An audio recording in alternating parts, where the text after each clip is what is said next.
दोस्तों, जब UP police का डॉक्यूमेंट वेरिफिकेशन और फिजिकल स्टैंडर्ड टेस्ट शुरू हुआ था, तो जिनके भी डॉक्यूमेंट पहले नज़र में परफेक्ट थे उन्हें फिट कर दिया गया था, लेकिन जिनके भी डॉक्यूमेंट में कुछ भी संशय लग रहा था तो उन्हें प्रोविजनल फिट कर दिया गया था। सबसे ज़्यादा प्रॉब्लम ईडब्ल्यूएस, एससी और एसटी के जाति प्रमाण पत्र को लेके हुई थी, जिसमें दिए हुए मानक के आधार पर जो प्रमाण पत्र था वो नहीं बना था।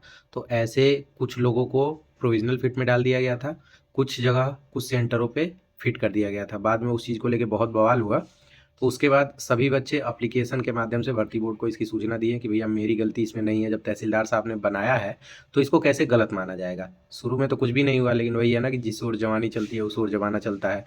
तो धीरे धीरे जब संख्या बढ़ने लगी तो भर्ती बोर्ड पे दबाव पड़ा इसका, और भर्ती बोर्ड ने एक दिमाग लगाया कि चलो क्या करते हैं, जितने भी ऐसे लोग हैं जिनको प्रोविजनल फिट कर दिया गया है या फिर उनको बाहर कर दिया गया है जाति प्रमाण पत्र की वजह से, या फिर उन्हें डाल दिया गया है जनरल में, इन सभी लोगों के लिस्ट उनके जिला के डीएम साहब को भेजते हैं और उनसे कहते हैं कि एक बार आप लोकल स्तर पे वेरीफाई करवाइए कि क्या इनकी जाति वही है जो इन लोगों ने दिखाया है इसमें।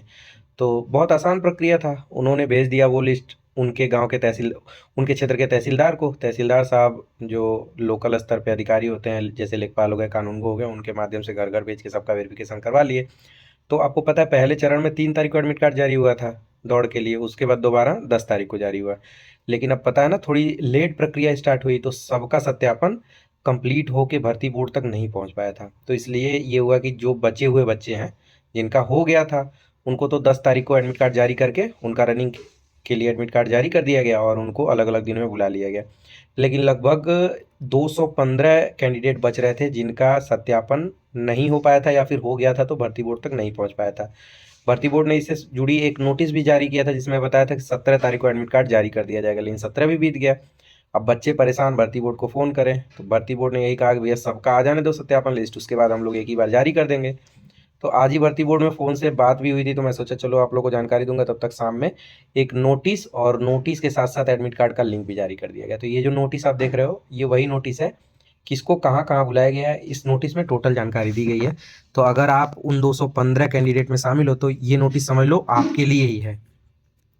आप इसमें तारीख देख सकते हो, 21 फरवरी को जारी किया गया है। अभ्यर्थियों को सूचित किया जाता है कि जिनका मजिस्ट्रेट से प्राप्त सत्यापन आख्या एवं प्रार्थना पत्रों के परीक्षणोपरांत निम्नवत अभ्यर्थियों को डीवी पीएसटी और पीटी हेतु बुलाया गया है। अब किसका डीवी और पीएसटी होगा और किसका पीटी होगा, यानी कि किसका डॉक्यूमेंट वेरिफिकेशन और लंबाई और सीना नपेगा और किसका सिर्फ दौड़ होगा, इसमें यह भी बताया हुआ है। तो देखो, सबसे पहले क्या है, इन 20 लोगों को बुलाया गया है रिजर्व पुलिस लाइन लखनऊ में 25 तारीख को। इनका वहाँ डॉक्यूमेंट वेरिफिकेशन होगा, लंबाई और सीना नपेगा, ठीक है। अगर उसमें ये फिट पाए जाते हैं तो इनका जो एडमिट कार्ड है दौड़ के लिए वहीं पे जारी कर दिया जाएगा, ठीक। ये आप बहुत अच्छे से समझ लेना, इसमें लिखा हुआ है, इसको आप पढ़ोगे तो आपको अच्छे से पता हो जाएगा।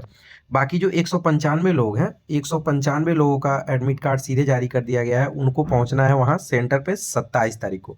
अच्छा, आपको ये लग रहा होगा कि अब किस जगह जाएं डीवीपीएसटी के लिए, तो सबको लखनऊ पे ही बुलाया गया है, यानी कि 35वीं वाहिनी पीएससी लखनऊ में बुलाया गया है। तो आप इसके साथ साथ इसमें लिस्ट भी दे दिया गया है कि कौन से 20 बच्चे हैं जिनका डीवी और पीएसटी होना है और कौन से 195 बच्चे हैं जिनका सीधे दौड़ होगा। ये भी मैं आपको दिखा देता हूँ।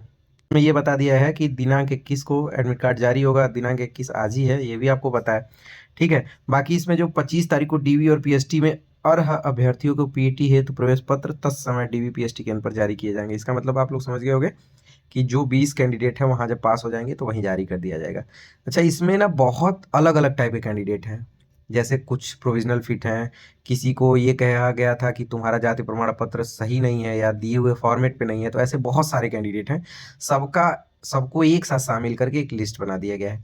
तो बेस्ट है कि देर आया दुरुस्त आया, कोई इसमें समस्या वाली बात नहीं है। बाकी इसमें एक चीज़ क्लियर किया है कि 27 तारीख अंतिम तिथि है दौड़ की, इसके बाद शारीरिक दक्षता परीक्षा का आयोजन नहीं किया जाएगा किसी भी हालत में। तो ये उन कैंडिडेट के लिए ख़राब खबर है जिनके पैरों में ज़्यादा दिक्कत थी, फ्रैक्चर हो गया था, क्योंकि मुझे लगा कि हो सकता है भर्ती बोर्ड टाइम दे दे। तो जो लड़कियां प्रेग्नेंट हैं उनके लिए, जिनके पैरों में फ्रैक्चर है, उनके लिए ये खराब ही खबर मान के चलो, क्योंकि आपको डेट आगे नहीं मिल पाएगा। तो मेरे कहने का मतलब ये है कि पैर ज़्यादा इंपॉर्टेंट है, अगर पैर सही रहे तो अगली भी भर्ती निकाला जा सकता है, लेकिन अगर पैर में और दिक्कत हो गई तो बहुत समस्या हो जाएगी। बाकी जाना टहलना, भाग तो लेना कि चलो कोई बात नहीं, कम से कम चले तो उसमें शामिल तो हुए, इतना ज़रूर कर देना। और कोई जानकारी है तो भर्ती बोर्ड आपको अपने वेबसाइट पे विजिट करने के लिए हमेशा कहता है। अब चलो इसमें देखो ये 20 नाम कौन कौन से, देखो इसमें जो 20 वाली लिस्ट है उसमें लिखा है अभिलेखों की समीक्षा एवं शारीरिक मानक परीक्षण यानी कि डॉक्यूमेंट वेरिफिकेशन होगा, लंबाई नपेगी और सीना नपेगा। इसमें बुलाए गए जो अभ्यर्थी हैं, तो इसमें ज्योति, जयवीर सिंह गुप्ता, सुधीर दयाल, सुदेश, ये लोग हैं, इन लोगों का डॉक्यूमेंट वेरिफिकेशन होगा वहाँ पे। और डॉक्यूमेंट वेरिफिकेशन और लंबाई नपने के बाद अगर सही पाएंगे तो इनको आगे बुलाया जाएगा और वहीं पे एडमिट कार्ड जारी कर दिया जाएगा।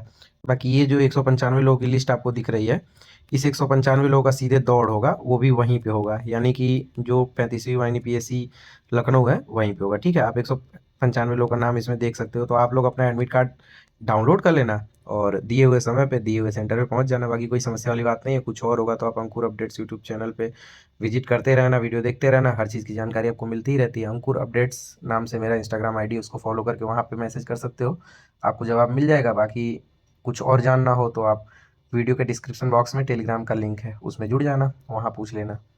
वीडियो देखते रहो, सुरक्षित रहो, सेफ रहो, आगे की तैयारी के लिए मेहनत करते रहो। बाकी अगर इस भर्ती में नौकरी कंफर्म लिखी होगी ना, लक ने अगर लिखा होगा कि मिलना ही है, तो आप कट ऑफ में भी आ जाओगे, उस चीज़ का टेंशन लेना छोड़ दो। मिलते हैं अगले वीडियो में। बस ये ध्यान रखना मारपीट मत करना, अभी मेडिकल होना बाकी है, उसके बाद पुलिस वेरिफिकेशन भी होता है। तो मिलते हैं अगले वीडियो में, तब तक के लिए अपना ध्यान रखिए, बाय बाय।